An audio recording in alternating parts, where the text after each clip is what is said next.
Welcome to Coaster Mania. I'm Micah, and today I wanted to answer the question of what types of roller coasters are out there. Roller coasters come in many different forms, and as I mentioned in my video, What Even Is a Roller Coaster?, it can be helpful knowing what kind of ride you're about to get on. In my opinion, this can help set proper expectations so you're not disappointed when the smallest family coaster in the park doesn't have 17 inversions.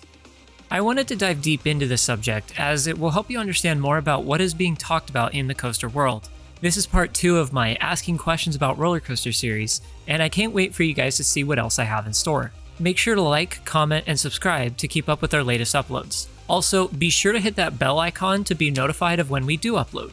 Since I'm on a diet, feel free to pop some popcorn for me and enjoy while we explore what different types of roller coasters are out there.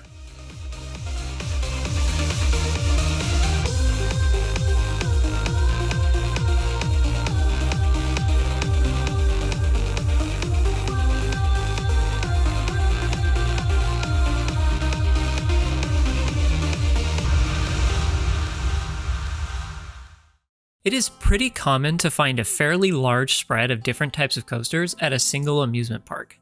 I'm going to be breaking down the different types of coasters based on some larger criteria, then breaking those down further into smaller categories.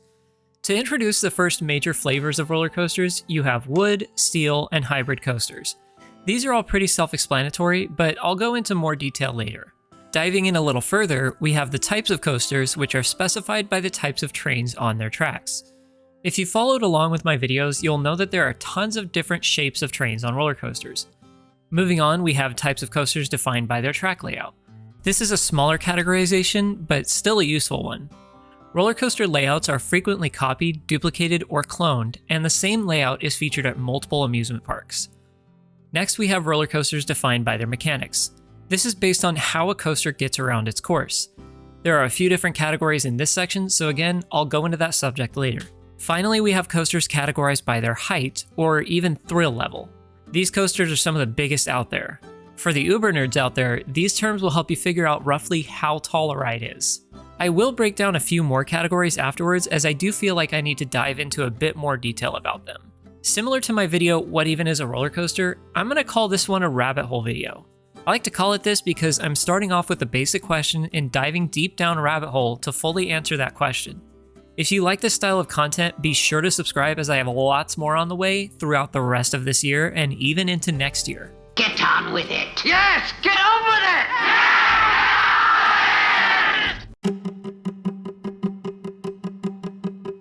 it! Starting with the most broad categories are the track types. Roller coaster designers have 3 main choices of material when they want to build a new coaster. There is wood, steel, and hybrid coasters. Surprisingly, wooden coasters are not all old. Yes, the oldest roller coasters operating today are wooden, but there are even new wooden roller coasters being built every year.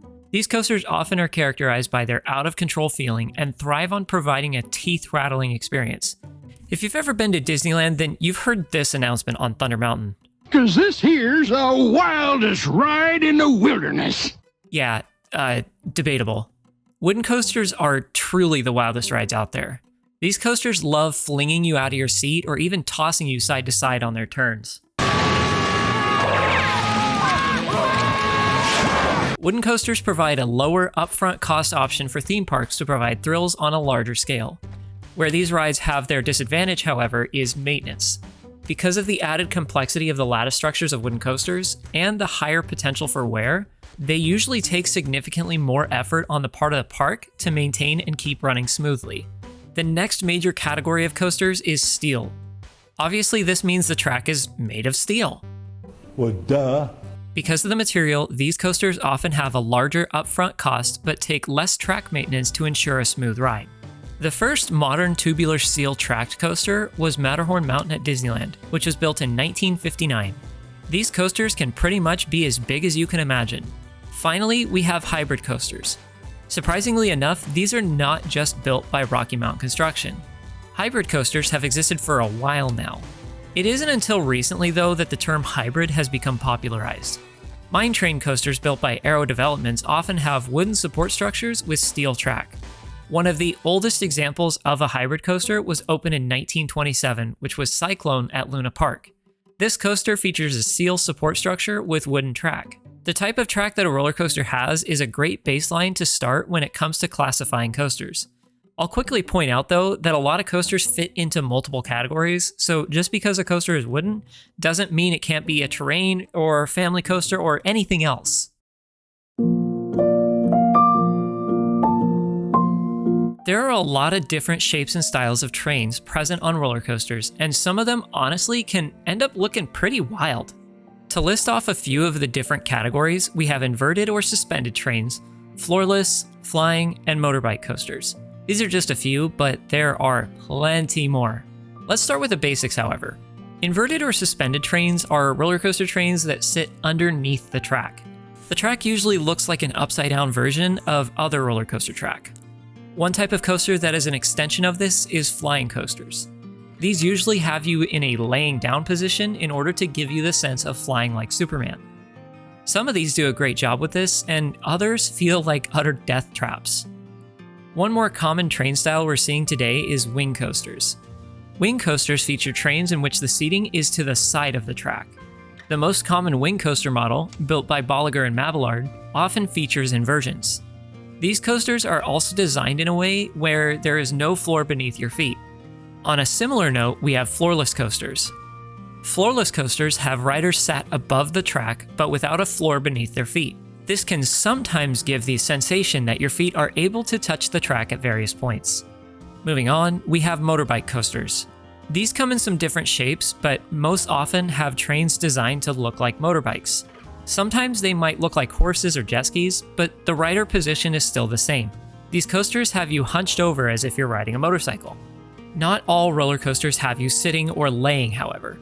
There are plenty of roller coasters out there that actually place riders in a standing position. These are called stand-up coasters. Oftentimes, these will feature over-the-shoulder restraints and what amounts to a bicycle seat between your legs. Some of these are good, but many of them can be quite uncomfortable. Moving on, this one can be a bit of a combination of multiple types. We have mine trains. These are coasters that have trains that often look like trains or mine carts, and are generally family coasters with layouts focused more on providing a gentle experience for younger riders and families.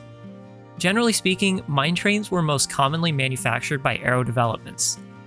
These are less common to have now, but the most prominent manufacturer of modern mine trains is Vekoma. The most recent example of this is the new Choco Chip Creek coming to Energylandia later this year. This one is in other categories, but there are also spinning roller coasters. These coasters usually spin horizontally above the track, but I'll talk more about this one later. I know this is going to sound really basic, but if you sum it all up, if you're sitting above the track, it's a sit down. If there's no floor below your feet, it's probably a floorless coaster.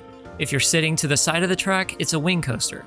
If you're below the track, it's an inverted or suspended coaster. And if you're laying down below the track, it's a flying coaster.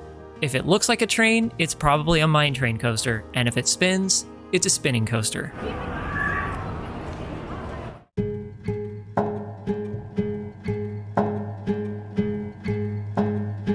Let's talk about coasters defined by their track type. This one is similar to the first major category, as wooden coasters fall into this category, but it can broaden from there.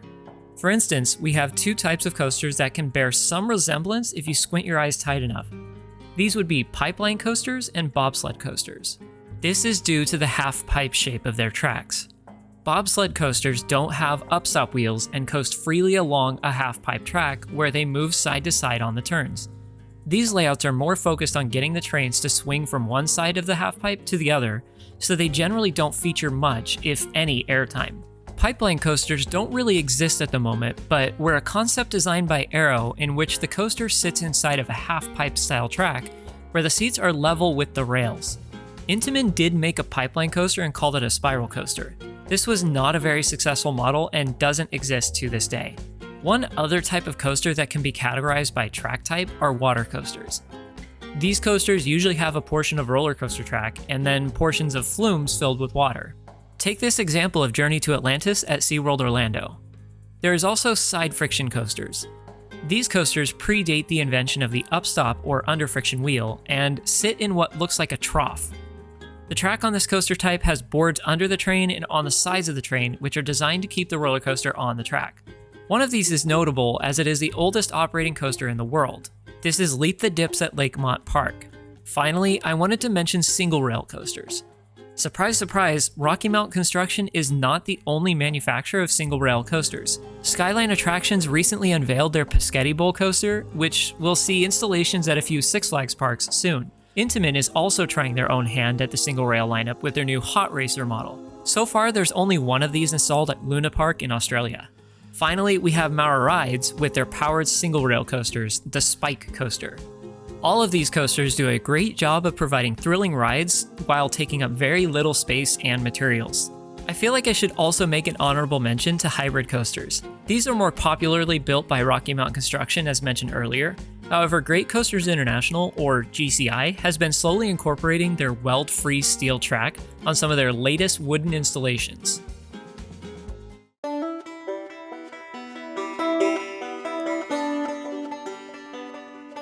Moving on, we have coasters defined by their track layout. Firstly, we have boomerangs and wild mice. These are two of the most common coasters defined by their layout. One of these coasters falls into another category, however, shuttle coasters. Shuttle coasters feature tracks that are not a continuous layout. You can think of most roller coasters as a circle, whereas shuttle coasters could more easily be represented by a straight line. They go through their layout both forwards and backwards and come back into the station. These rides have one fatal flaw, however, their capacity. This is one trade-off that many parks have to make. Yes, they can add a thrilling new coaster to their park in a very small footprint, but since these coasters go forwards and backwards, there isn't really room for more than one train on the track. Some manufacturers have tried to remedy this by adding a rotating platform that allows one train to be on the track while the second train is loading in the station. For instance, Aquaman Power Wave at Six Flags Over Texas. Let's list other categories based on track layout. We have dive coasters, out and back coasters, twister coasters, multi-loopers, multi-launch coasters, racing coasters, and terrain coasters. One that I didn't mention was figure 8 roller coasters. There are still quite a few of these, but these are rather uncommon to find with larger coasters. Figure 8 coasters were more commonly side friction coasters produced in the early 1900s. Their layouts were typically designed in a figure 8 pattern. One other common figure 8 layout is the Pinfari Zyklon model. These low-cost coasters are no longer being newly manufactured as Pinfari is no longer in business. Let's talk about clones.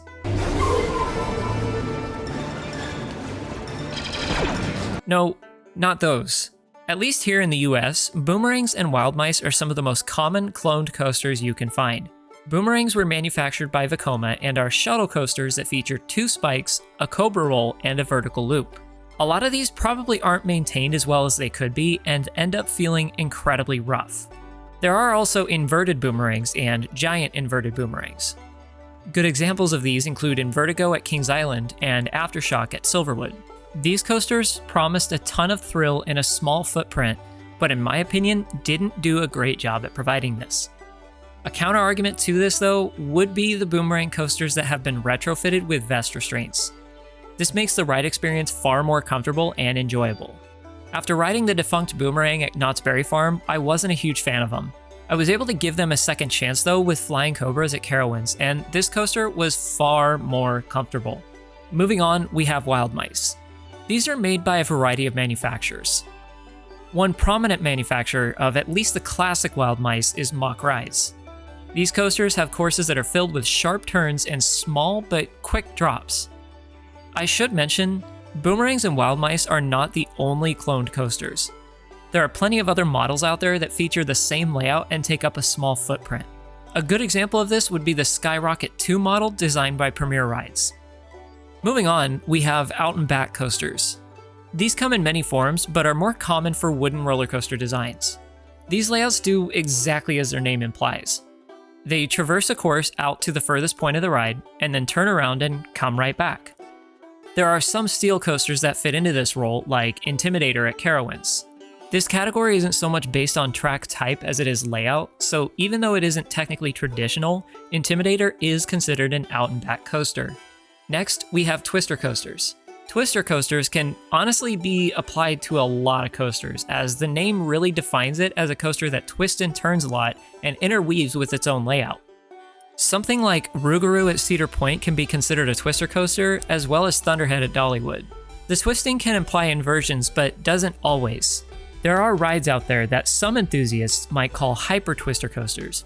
I'll talk about the hyper part later, but there are coasters which would typically feature a layout that are more focused on airtime, but instead focus on a twisting layout with turns and helixes. Take Raging Bull at Six Flags Great America, for instance. Moving on, we've got dive coasters. These are most commonly built by Bolliger and Mabillard and are typically one-trick ponies. The main gimmick of these rides is their first drop. Sometimes these have a vertical or beyond vertical drop, and that's mainly it. Their layouts can feature inversions and other elements, but realistically, the main appeal of them is the first drop. A lot of these do have brakes at the top of their hills in order to hold the train above the first drop to help build anticipation. This has been a lot of information. You still hanging in there? We've got plenty more to go, so let's try to maintain our mental health by listening to this soothing music for a second.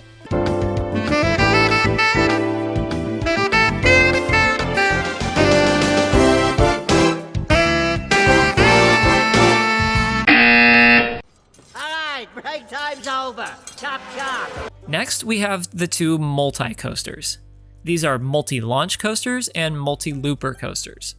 Multi-launch coasters do exactly as their name implies, as they have at least 2 launches or more. Multi-looper coasters are in a similar boat. These have at least 2, but often more inversions in their layouts. You can find plenty of different models that actually feature both as their category, like Copperhead Strike at Carowinds. Racing coasters are some of my favorite types of coasters. These are coasters that feature either 2 separate or 1 longer coaster with 2 sides that each have track side by side. A traditional example of a racing coaster would be Racer at Kings Island. The other type of layout I was mentioning, where it's 1 track, is called a Mobius loop or Mobius coaster. This features 2 tracks, which is really just 1 long layout that is connected to itself, but you end up going around the layout twice. So for instance, if you take West Coast Racers at Six Flags Magic Mountain as an example, you start on the white colored track for the first half of your ride. This connects to the yellow side, where you wait on the left side for the train on the white track to be loaded. Once this train is loaded, you both pull out onto the launch track, and you go around the course a second time on the yellow side. Six Flags Magic Mountain also does the same thing with Twisted Colossus. Finally, we have terrain coasters. These can be typical roller coasters that follow the terrain closely, or they can be a slightly different subcategory like alpine coasters. Simply put, these coasters stick closely to the terrain which they sit upon. A good example of a traditional terrain coaster would be Ravine Flyer 2 at Waldemere. I love these coasters as they can always feel a lot faster than they really are because of how low to the ground they stay. Alpine coasters fit into their own niche. These aren't typically at traditional amusement parks and instead are often at one-off entertainment centers. One great example of this is the huge number of alpine coasters located in Gatlinburg, Tennessee. These alpine coasters are built commonly by Wiegand and all feature a handbrake on the car, allowing riders to control their own speed.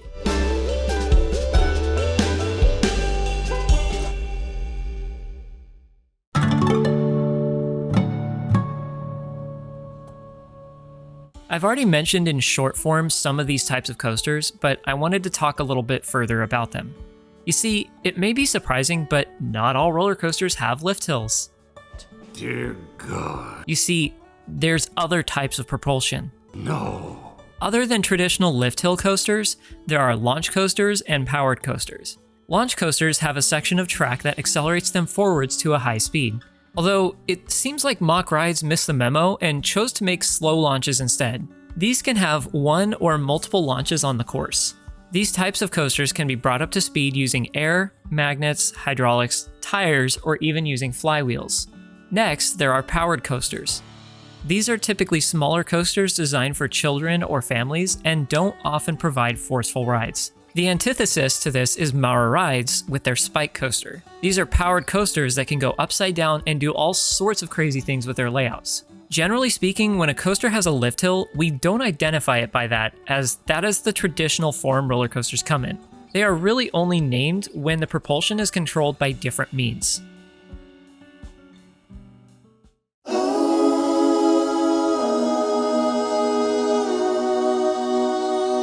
Some coasters are categorized by their thrill level. These would be known as kiddie coasters, family coasters, or extreme coasters. I will preface this by saying that calling coasters extreme is not typically in the amusement industry unless it is of a specific type of ride. Mock Ride's spinning coasters usually do not feature layouts that have inversions, but their extreme spinners do. So what are kiddie coasters then? These are the smallest coasters out there. They are often cheap, tiny, and usually have an oval layout or something slightly more complex than that. As an adult, you may find these difficult to fit in. These are most common at family entertainment centers, county fairs, and the section of theme parks designed for small children. Some common manufacturers of these rides include E&F Myler, SBF Visa, Pinfari, and Zamperla. The most common new kiddie coaster you can find out there is the new SBF Visa MX608 Park Model A or B. These feature figure 8 designs that aren't very tall and feature spinning cars. If you're a sucker for coaster credits, you'll know that even if it is as small as a kiddie coaster, you'll ride it. That is, if you have no shame.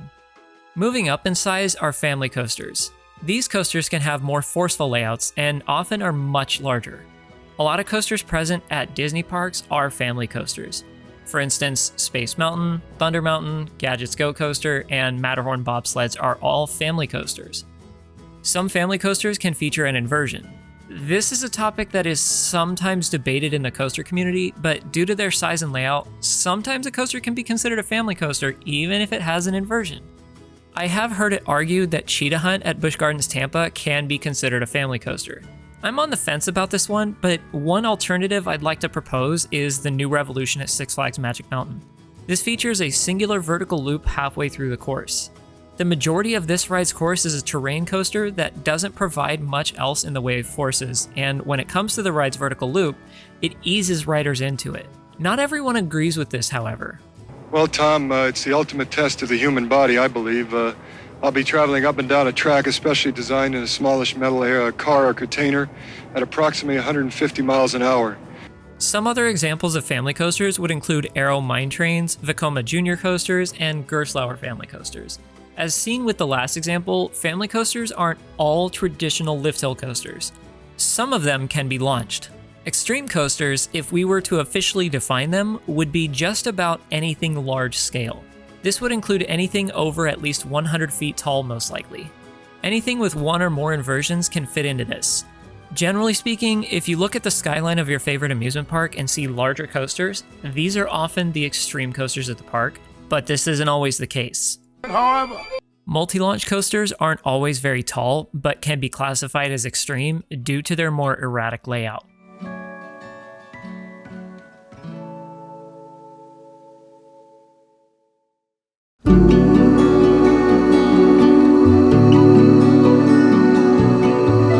One thing I should say, coaster manufacturers usually have their own names for their designs, but they don't always reflect the category they fit in, at least defined by enthusiasts. I mentioned the types of coasters based on height in my previous rabbit hole video, What Even Is a Roller Coaster, but I'll define them here again. Hypers are defined by either having a tallest drop of at least 200 feet or a max height of at least 200 feet. Giga coasters are slightly bigger and have a drop or max height of at least 300 feet. Finally, there's strata coasters, which have a drop or max height of at least 400 feet. One other term not mentioned is mega coasters. This is a much less commonly used term, but can often be used to describe coasters that are over 100 feet tall or have a drop of at least 100 feet. In reality, the height-based nomenclature are marketing buzzwords created by the Cedar Fair Company to help distinguish their coasters and create hype around them. Coaster enthusiasts have adopted these terms, and some take them way too seriously. One instance of this terminology not being followed by any coaster manufacturers would be the hypercoaster model built by Bolliger and Mabillard. This model is defined by the layout in the trains, not their height. These models have a train which feature a lap bar restraint and feature layouts that do not have inversions and instead focus on airtime and/or speed. Some of these coasters are not even over 200 feet tall, like Apollo's Chariot at Busch Gardens Williamsburg. One other example of this is Fury 325 at Carowinds. This is a B&M hyper model that is classified as a giga coaster, since it is 325 feet tall. A final example of this is Orion at Kings Island. It is hotly debated as to whether or not this is a giga coaster, but this is a hill I am willing to die on. It's a giga. Since the first drop on this coaster is 300 feet, it's a giga. Yes, the coaster itself is only 287 feet tall, but Cedar Fair themselves advertise it as one. They're the ones who made up this convoluted term in the first place. Go ahead, tell me why I'm wrong.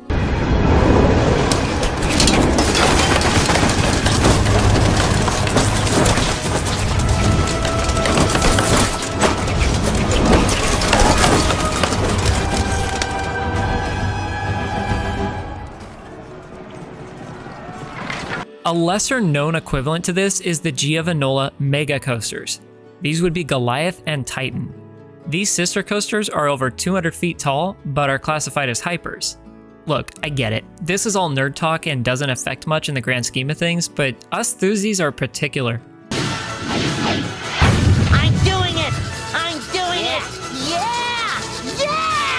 For instance, there is currently some limited talk about what we should call roller coasters that are above 500 feet tall or have a drop of 500 feet.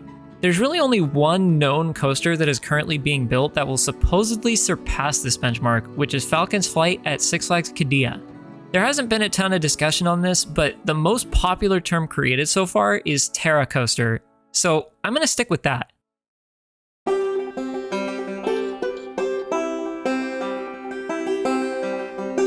This section could arguably tie up with the train type section, but I wanted to discuss this one in more detail.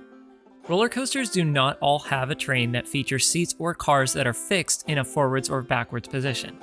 Some coaster concepts, like the Mach Ride spinning coaster and SNS 40 free spin, feature extra movement on their trains, adding an extra dimension of fun. One of the most popular versions of this was the Aero suspended coaster. These coasters feature boat-like cars that swing side to side in response to the centripetal acceleration experienced during the many turns on their courses.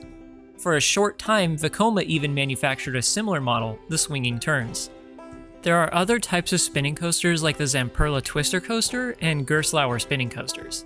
These types of coasters are very popular as they provide for an out-of-control experience that is different every time you ride them. Finally, we have the multi-dimension coasters. The first one was created by Aero and is X2 at Six Flags Magic Mountain. This coaster has an extra set of rails that controls the position of the seats. Rather than having free spinning seats, these are pre-programmed. In my opinion, this makes the ride far more interesting as it allowed the designers to give this coaster an extra layer of thrill unlike what you find elsewhere.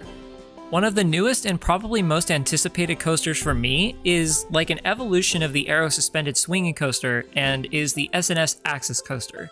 This has an axis of rotation centered on the rider's heartline and is designed to twist around the track in all directions. During portions of the proposed layouts of these coasters, the train may sit above the track, to the side of the track, and even below the track. Supposedly, one of these is going to be built somewhere in Europe, but I'll believe it when I see it. I would love to see this concept come to life as it seems like an incredibly unique and thrilling experience.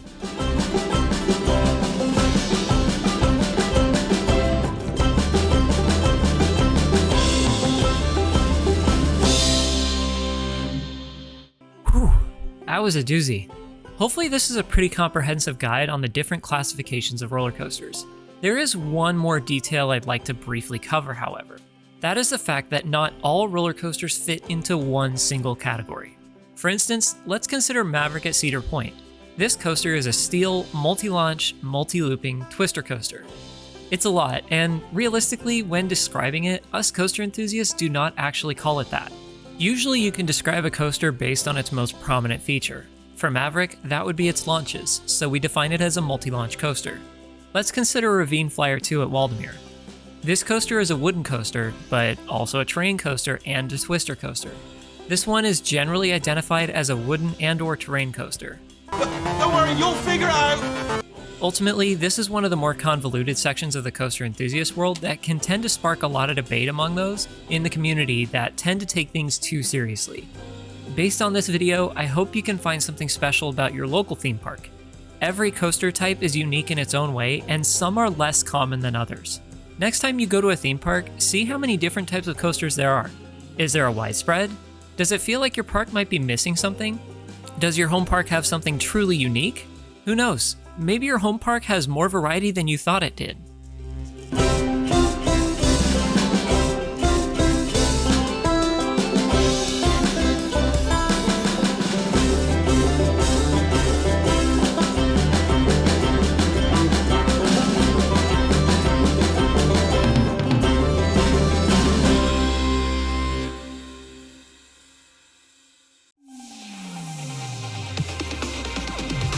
Thank you so much for watching this video. I hope you enjoyed it, and if you did, feel free to leave a like and comment below, and consider subscribing. I intend on uploading more content as time goes on and as Katie and I experience more parks and coasters. You can also find daily uploads on our Instagram page at Coaster Mania.